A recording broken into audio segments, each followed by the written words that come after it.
बहुतों को लग रहा था कि मुलायम सिंह जी के देहावसान के बाद यादव परिवार में एका हो जाएगी। यादव परिवार में जो पिछले कुछ वर्षों से तनातनी, खिंचाव और टकराव के दृश्य उभर रहे थे वो समाप्त हो जाएंगे। सबकी भूमिकाएं फिर नए सिरे से तय हो जाएंगी और अखिलेश यादव और शिवपाल सिंह यादव यानी चाचा और भतीजे एक साथ मिलकर चल सकेंगे।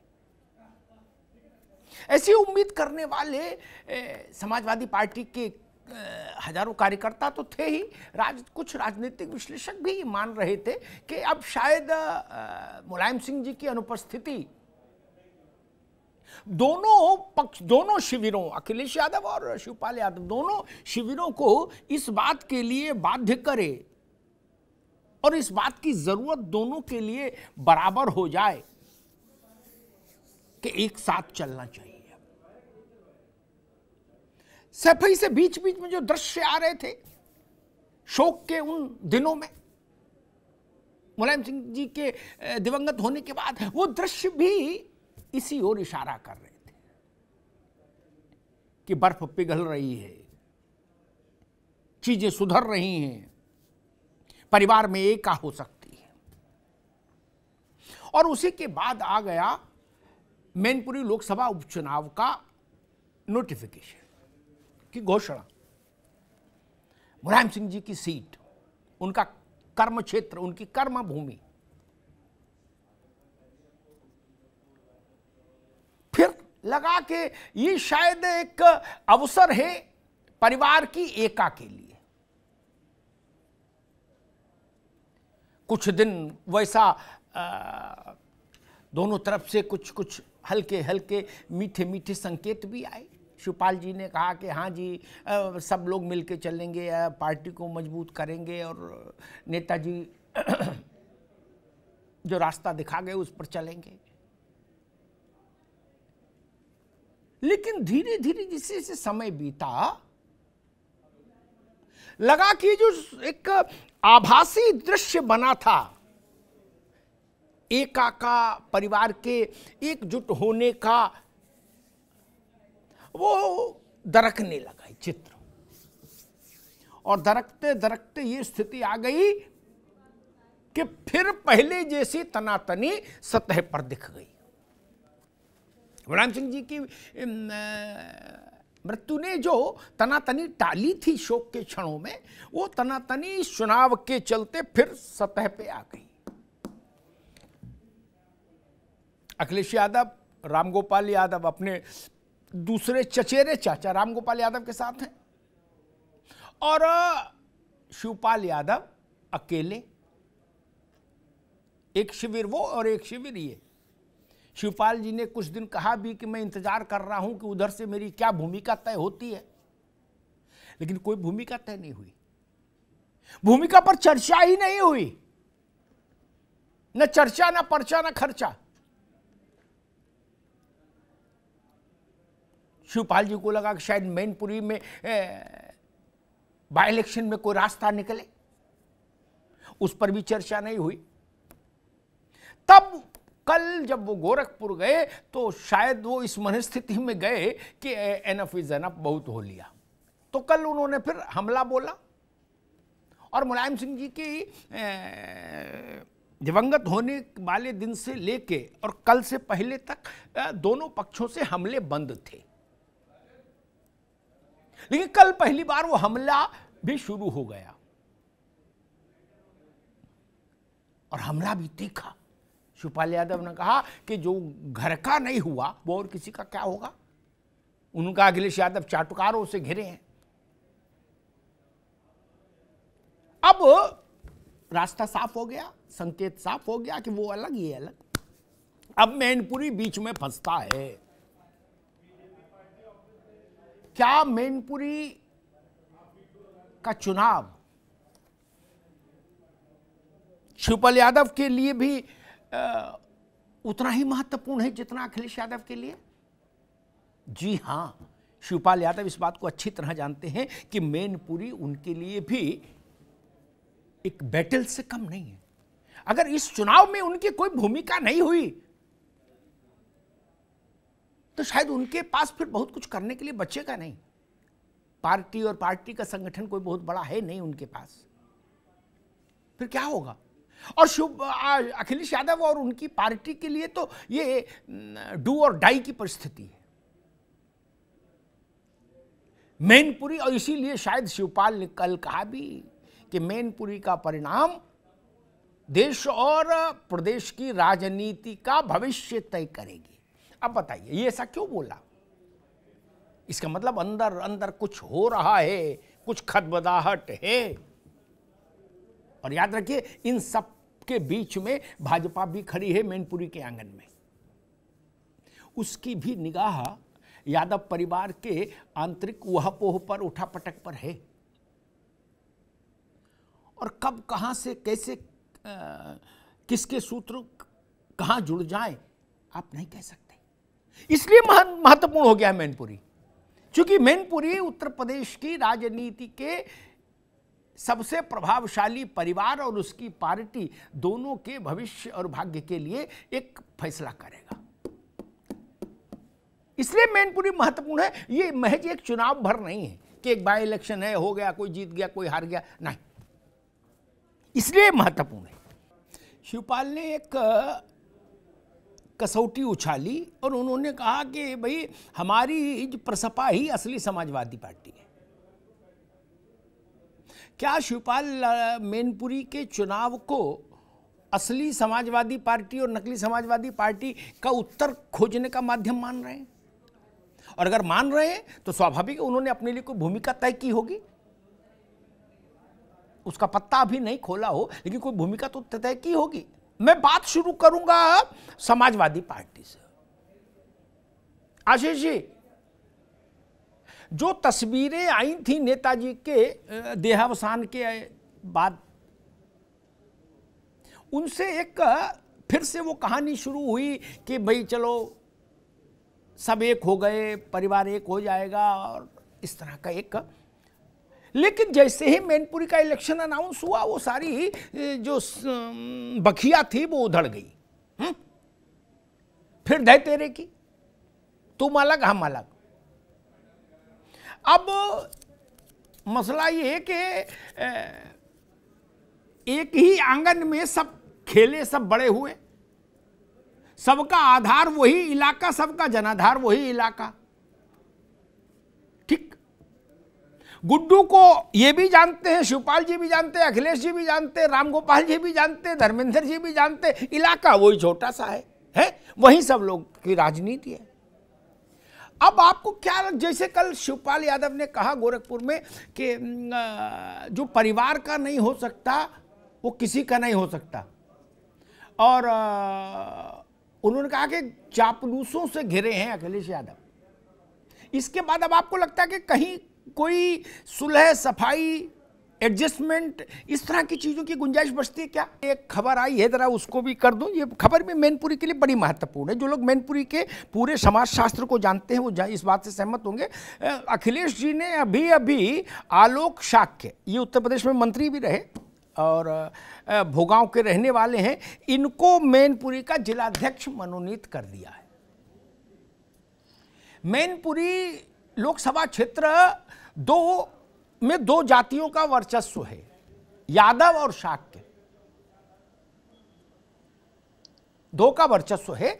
तो उस दृष्टि से ये देखिएगा तो ये खबर महत्वपूर्ण है जो अभी अभी मैंने आपके साथ शेयर की। अनीता जी, समाजवादी पार्टी के आशीष जी कह रहे हैं कि भाई जब आपने मान लिया शिवपाल जी ने कि समाजवादी पार्टी अखिलेश यादव ही हैं, वही उसका चेहरा है, वही उसका भविष्य है, तो फिर ऐसी बातें सार्वजनिक रूप से नहीं कहना चाहिए। एक, लेकिन मैं अगर शिवपाल जी के बारे में चिंतन करता तो मुझे लगता है शायद वो अभी इस स्थिति में आ गए कि कौन जीता है तेरी जुल्फ के सर होने तक, कौन जीता है तेरे जुल्फ के सर होने तक, खाक हो जाएंगे हम तुझको खबर होने तक। भाई आदमी कुंडी भी कब तक खटखटाए? कुंडी खटखटाते खटखटाते कुंडी टूट गई कि हाथ थक गए, वहां खुलने के दरवाजा तो खुले, दरवाजे ही नहीं खुल रहा। अब आशीष जी कह रहे कि ऐसे मान लो, मतलब क्या अनिवार्य सेवा समाप्ति देने के मूड में हो भैया? है बोले खाना पीना नहीं हो, प्रसन्न रहना। तो सियासी आदमी कैसे प्रसन्न रहेगा जब तक कोई उसकी भूमिका तय नहीं होगी? अनीता जी, खैर बड़ा मसला। इन सब बातों को हम लोग आज नहीं करेंगे कि माननीय शिवपाल जी हमेशा ज़मीन पर रहते हैं और पार्टी को मजबूत करते हैं, सब बातें तो आएगी। आज बहुत इस फोकस्ड रहेंगे। मैनपुरी में शिवपाल यादव अगर इस बाई इलेक्शन में अपनी भूमिका तय नहीं करते, वो सीधी हो, डायरेक्ट हो या इनडायरेक्ट हो, ठीक, किसी को हराने के लिए भूमिका हो, किसी को जिताने के लिए, लेकिन भूमिका होनी चाहिए उनकी, चूंकि आंगन वही है, वहीं उनको भी खेलना है। और वहां नहीं खेले तो बहुत बड़ा अवसर चूक जाएंगे। मैनपुरी की जो स्थिति है ना, उसमें 2 विधानसभा क्षेत्र ऐसे हैं जहां भाजपा का मजबूत है मामला, भोगांव और मैनपुरी शहर सदर से जयवीर सिंह है, मंत्री हैं। वहां भाजपा को ठीक है 30-40 हजार से ज्यादा की लीड मिलती है, ठीक।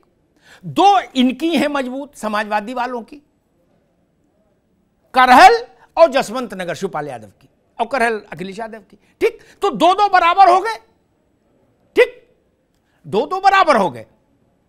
2 जातियां प्रमुख हैं, यादव और शाक्य। भाजपा शाक्य लड़ा सकती है, उम्मीदवार उतार सकती है। इस संभावना को थोड़ा सा बैलेंस करने के लिए अखिलेश यादव ने शाक्य जिला अध्यक्ष बना दिया अभी, ठीक, कि यादव लड़े चुनाव तो शाक्य हो जाए जिला अध्यक्ष, तो एक कॉम्बो ऑफर हो जाए जातियों का। आप इस पूरे परिदृश्य में शिवपाल यादव की भूमिका कहां देख रहे हैं और कैसी देख रहे हैं? वो चुनाव नहीं लड़ेंगे, ये मैं बता रहा हूं, प्रसपा नहीं कहे अलग छोड़िए, लेकिन मेरी जानकारी है वो खुद नहीं लड़ेंगे। तब भूमिका कैसे करेंगे? खुद लड़के भूमिका तय करना सरल होता है। राजनीति में अचंभा नहीं होना चाहिए। राजनीति में तो इससे ज्यादा विचित्र घटनाएं घट गई। ये तो छोटी घटना है? अब इतिहास में आज नहीं जाएंगे। और आलोक वर्मा जी, भाई मैं तो सीधी बात करूंगा, है ना, बहुत ज्यादा लपझप मुझे आती नहीं, ठीक। और निवेदन ये कि सीधी बात में सब लोग रिस्पॉन्ड करोगे तो जनता को अच्छा लगेगा। बाकी जनता सब जानती है, हम आप मुंह से बोलो ना बोलो, लेकिन जनता तो जानती है ना। तो मैनपुरी की क्या प्रदेश भर की जनता जानती है? मैं समझना चाह रहा हूं कि अब पॉइंट नंबर 1, समाजवादी पार्टी से शिवपाल जी के लिए अब कोई संभावना लगभग शून्य हो गई, ठीक, वो खुद लड़ेंगे नहीं। नंबर 2, नंबर 3, ऐसा हो नहीं सकता कि इतना बड़ा राजनेता जिसका एक विधानसभा क्षेत्र में हर स्थिति में होल्ड हो, जो भाजपा के लिए संकट का कारण जसवंत नगर हमेशा रहा, जसवंत नगर और करहल, ठीक, उसमें से एक जसवंत नगर, बाकी छोड़िए, वो देश के नेता नहीं है, प्रदेश के नहीं, छोड़ो, लेकिन जसवंत नगर के तो हैं, उतना तो मानना ही पड़ेगा। ऐसा होने के भाजपा खाली छोड़ दे क्या?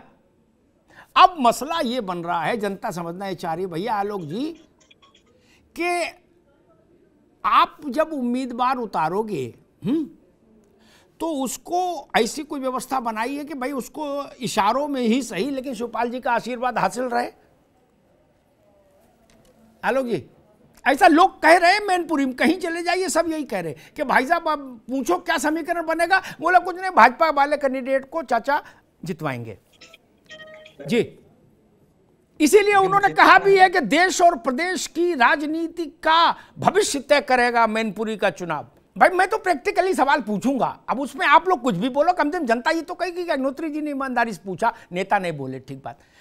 ये वहाँ अभी हमारे मित्र वो पहुँचे हैं अपना, अरे जो समाजवादी पार्टी के अभी गठबंधन में थे, सुभपा वाले राजभर, ओम प्रकाश राजभर, अभी अखिलेश यादव ने उम्मीदवार अनाउंस नहीं किया, तय कर लिया है, भाजपा ने भी तय कर लिया, अनाउंस नहीं किया, लेकिन वो उम्मीदवार उतारे आए मैनपुरी में, और कास्ट कॉम्बिनेशन के हिसाब से वो एक ठीक पत्ता लाए हैं। लोग ऐसा कह रहे हैं कि उनको भी भाजपा ने टेलीफोन किया था कि आ जाओ जल्दी उतारो, तो उन्होंने कहा आ रहे हैं, और इटावा में ऑफिस भी खोल दिया आज, बिल्कुल वेल में फर्निश्ड, क्या फीता काट दिया उसका। आलोक जी, ऐसा कुछ मामला चल रहा है क्या? मोदी जी कानून ले आए, बाद में सुप्रीम कोर्ट ने भी उस पर मोहर लगा दी कि भाई ट्रिपल तलाक नहीं चलेगा, ठीक, अच्छी बात है, हम लोग उसके पक्ष में थे ही। लेकिन राजनीति में तो ट्रिपल तलाक से भी स्पीडी तलाक चल रही है।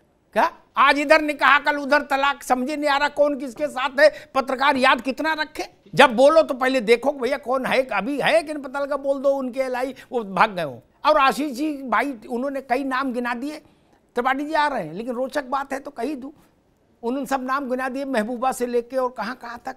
लेकिन भाई अब चलो इनने गठबंधन तोड़ा, आप ये काम गलत करते हो, गठबंधन में तोड़ते हो, गाड़ी भी खिंचवा लेते हो, फॉर्च्यूनर मंगवा लेते हो 4 आदमी भेज के, ये नहीं ठीक लगता। अरे छोड़ दो फॉर्च्यूनर यार, गजब करते हो।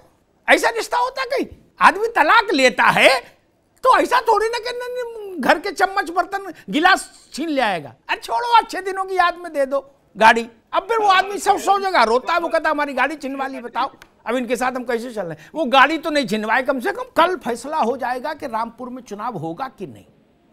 आजम खान की जो पिटीशन आई थी कि हमारे जो दोष सिद्धि है जिसके चलते वो डिस्क्वालीफाई हुए, उस दोष सिद्धि पर स्टे दे दिया जाए।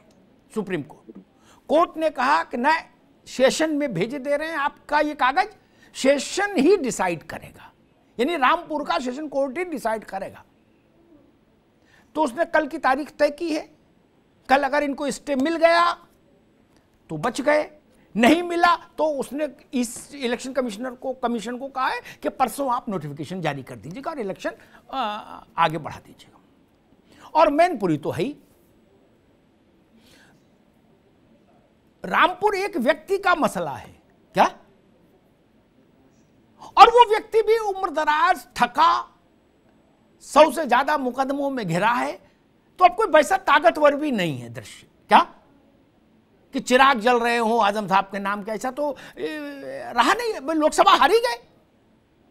लेकिन मैनपुरी एक उत्तर प्रदेश की सबसे बड़ी विपक्षी पार्टी के मुस्तकबिल से जुड़ा मसला है, सबसे बड़े राजनीतिक परिवार के भविष्य से जुड़ा मसला है। इस पूरे परिदृश्य को आप कैसे देख रहे हैं एक, और इस परिदृश्य में कांग्रेस की कोई भूमिका देख रहे हैं कि नहीं, या आपने तय कर लिया कि भैया हम दूर से हाथ सेकेंगे क्या। दो विधानसभा थी भाजपा के पास और 2 समाजवादी पार्टी के पास, जिसमें एक शिवपाल की खुद की और एक अखिलेश यादव करहल। अखिलेश यादव जो करहल से नहीं थे तब भी करहल उन्हीं की थी। अब वो जसवंत नगर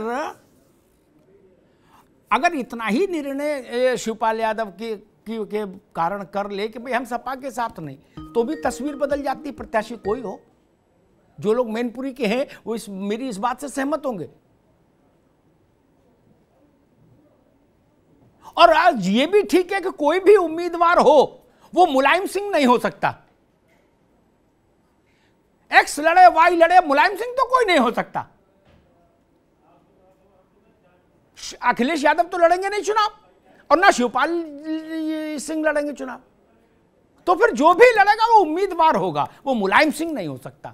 अनीता जी बात ठीक है ना, जो भी लड़ेगा वो उम्मीदवार भर होगा, मुलायम सिंह अब कोई नहीं हो सकता। आशीष बाबू के या शिवपाल जी और आशीष चतुर्वेदी की पार्टी जो पहले कभी एक थी, उसके आरंभ का अजीत सिंह जी ने अपना हाथ, अजीत जब बीमार थे अजीत सिंह का हाथ पकड़ा, हेमवती नंदन बहुगुणा वहां थे, उनसे कहा कि भाई हमारा उत्तराधिकारी ये है, छोरा अपना, ठीक।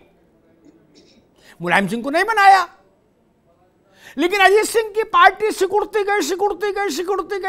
गई, हालत ये आ गई चरण सिंह का बेटा होने के बाद भी कि अपनी सीट तक जयंत नहीं जीते, अजीत सिंह खुद हारे। और चरण सिंह के वारिस बायोलॉजिकली अजीत सिंह रहे हों भले ही, लेकिन राजनीतिक वारिस मुलायम सिंह सिद्ध हो गए, उन्होंने जलजला पैदा किया। चलें जी, क्या देखते हैं आप, क्या मैनपुरी का चुनाव इस बात पर रोशनी डालेगा कि भाई जो उनका घर है, समाजवादी पार्टी के यादव परिवार का जो फर्स्ट फैमिली है, उसका रेफरेंडम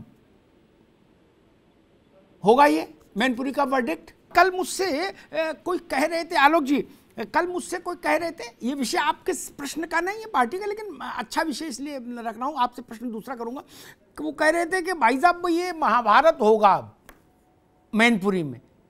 मैंने कहा कैसे महाभारत? बोले पांडवों ने 5 गांव मांगे, दुर्योधन ने कहा कि सुई की नोक के बराबर भी जमीन नहीं दूंगा, तो बोले फिर महाभारत हो गया। तो अब लोग तो महाभारत से भी जोड़ रहे हैं मैनपुरी को। देखिए मैनपुरी की महत्ता कहां कहां जा रही, बताइए। जय हो। आलोक जी, आपकी पार्टी ने उन देश भर की उन महत्वपूर्ण सीटों का एक अलग से एक्शन प्लान बनाया जो वीवीआईपी सीट्स हैं और भाजपा के कब्जे से बाहर हैं, ठीक। उनके लिए आपने केंद्रीय मंत्रियों की ड्यूटी लगाई बहुत पहले से। मैनपुरी भी उसमें से है एक, ठीक। मुलायम सिंह यादव के न रहने से एक संभावना यह भी बनती है कि मुलायम सिंह यादव को श्रद्धांजलि के तौर पर भी यह चुनाव लिया जाए, ऐसी कोशिश समाजवादी पार्टी करेगी। मुलायम सिंह जी का इतना लंबा राजनीतिक अभियान रहा है उस इलाके में। क्या आपको लगता है कि जो सिंपैथी वेव होती है एक तरह की राजनेताओं के गुजर जाने के बाद जो चुनाव होता है उसमें, वो मैनपुरी में चुनाव को प्रभावित करेगी? एक प्रश्न बार बार उठता है कि अखिलेश जी इतने प्रतिष्ठापूर्ण चुनाव जिनके नतीजे पार्टी के पूरे बायोडेटा को प्रभावित करेंगे, ये वो जानते हैं थे। आजमगढ़ और रामपुर में जब चुनाव हो रहा था, ऐसा तो नहीं कि नहीं पता था कि यहां हारने का मतलब क्या होगा। फर्रुखाबाद हार गए, उतनी शोर नहीं मचेगा, लेकिन रामपुर और आजमगढ़ हारने का तो शोर बहुत मचेगा ना। और अब मैनपुरी, गोला भी वो नहीं गए। मैनपुरी का चुनाव का मतलब मैं अपनी भाषा में कहूं तो अखिलेश यादव के आंगन में चुनाव, ठीक। क्या वही फार्मूला रहेगा कि भाई बाई इलेक्शन में नहीं निकलेंगे? त्रिपाठी जी, आपने कहा कि मुलायम सिंह जी बड़े नेता थे और उनका सम्मान कांग्रेस हमेशा करती है, तो उनको श्रद्धांजलि देते हुए सम्मान में हम लोग वहाँ मैनपुरी में कैंडिडेट नहीं उतारेंगे, ठीक। ये सोफिस्टिकेटेड बयान अच्छा है, ठीक। लेकिन इसका राजनीतिक पोस्टमार्टम ये है कि आज भी भारत जोड़ो यात्रा पहली अभी चल रही, दूसरी भी कर ले, तब भी अमेठी और रायबरेली में अगर गांधी परिवार के उम्मीदवार को लड़ना है तो उसको सपा का सपोर्ट चाहिए होगा लोकसभा में, नहीं तो मामला गड़बड़ हो जाएगा। क्या वो साध रहे हैं कि भाई हम मैनपुरी में देखो नमस्ते करने आए थे, अब इधर अमेठी रायबरेली में थोड़ा थोड़ा लिहाज कर लेना, ऐसा कुछ मसला है त्रिपाठी जी?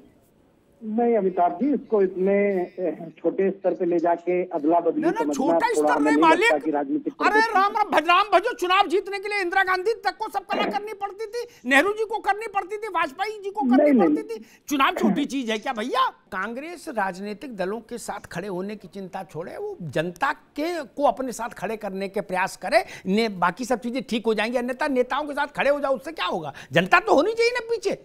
अब आपको मैनपुरी हमने छोड़ दिया, अखिलेश यादव कहेंगे अच्छा मैनपुरी से लड़ लेते तो क्या कर लेते? वो माने तो कि आपके छोड़ने कोई मतलब है। अभी मैं उनसे पूछूं कि कांग्रेस कह रही है कि तो कहेंगे अच्छा आप बताओ नोत्री जी, लड़ लेते तो क्या होता, कितना वोट पा जाते?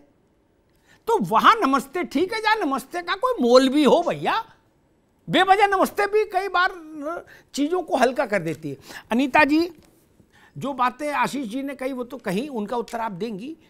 एक प्रश्न, बड़ा सीधा प्रश्न, और इसको उधर मत ले जाइए कि माननीय शिवपाल जी जमीन के नेता हैं और लगातार सक्रिय हैं, नहीं, वो सब हो गई बात।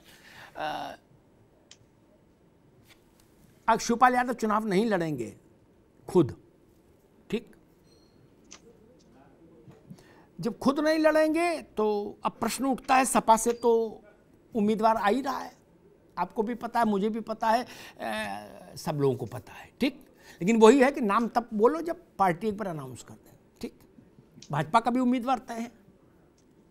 तब शिवपाल जी सत्यनारायण की कथा सुनेंगे चुनाव के दौरान या कुछ करेंगे, और करेंगे तो उनके पास कौन सा गोल पोस्ट होगा, किस भूमिका में निकलेंगे?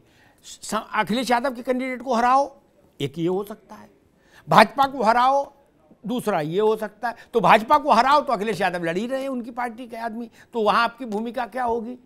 या समाजवादी हो जाओ कि मुलायम सिंह जी के सम्मान में हमने 15 दिन का मौन ले लिया, इन 3 संभावनाओं में क्या दिखता है आपको? मुझे बड़ा वो होता है जब अब मान लीजिए कांग्रेस और बीजेपी में पार्लियामेंट्री बोर्ड, CWC, इस सब का कुछ मतलब है, ठीक। हालांकि वहां भी बहुत मतलब नहीं, लेकिन फिर भी कुछ है। कुर्सी मेज लगती है, चाय नाश्ता आता है, कागज बनता है, रजिस्टर पे दस्तखत होते हैं, उतना तो सबको निभाना पड़ता है। इंदिरा जी रही उनको भी और मोदी जी को भी, ठीक। समाजवादी पार्टी में, PSPL में, बसपा में, जगन रेड्डी की पार्टी में, ममता जी की पार्टी में, लालू जी की पार्टी में क्या होता है? ये पार्लियामेंट्री बोर्ड बैठक होगी, काय की बैठक होगी? और 4 लोग बैठ गए घर परिवार के, बोले बच्चा कहाँ है, बोले बाहर, बोला गुड्डू को भी बुला लो, ए मुन्ना आ जाओ, गुड्डू बताओ किसको लड़ा दें, बोले पापा इसको लड़ा दो, बोले लड़ा दो जा। यही है ना पार्लियामेंट्री बोर्ड, और क्या है बोर्ड? काय का बोर्ड है? हम जानते नहीं क्या? आज पहली बार मिल रहे हैं क्या इन लोगों से? नहीं ना। अरे रास्ते चलते MLA बना देते हैं, रास्ते चलते मंत्री बना देते थे, रास्ते चलते सांसद की टिकट दे देते थे। काय की बोर्ड मीटिंग होती थी? भाई आदमी मिला मुलायम सिंह जी से, हमने मिलवाया, हमने नेताजी ऐसे बोले ठीक है तैयारी करो, जाओ लड़ो चुनाव, क्या हो गया? शिवपाल यादव ने यह प्रिविलेज लिया, आज अखिलेश जी के पास है। बहन जी के यहां भी हम लोगों ने यही देखा,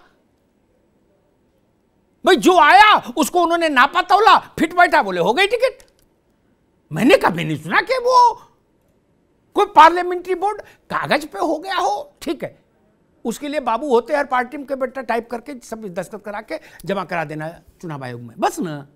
सच्चाई ये है, कुछ झंझट में मत पड़ो सब लोग, ठीक।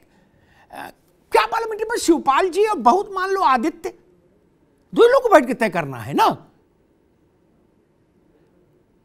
और ठीक है, मैं एक बात कहूं, मैनपुरी में क्या होगा मैनपुरी की जनता तय करेगी, लेकिन एक बात जान लीजिए, यह शिवपाल यादव के लिए भी अंतिम अवसर है।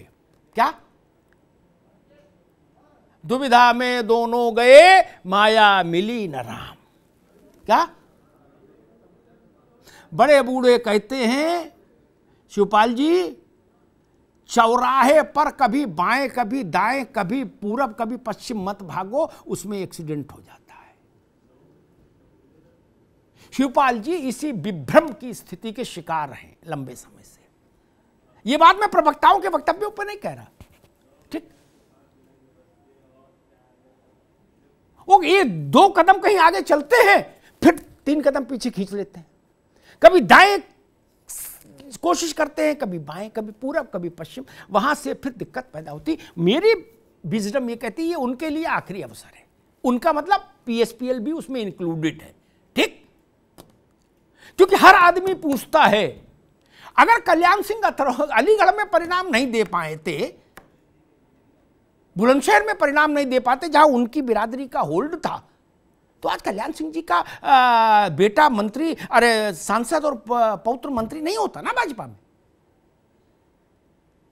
परिणाम देना पड़ेगा, केवल किस्सों से बात थोड़ी नहीं चलेगी। और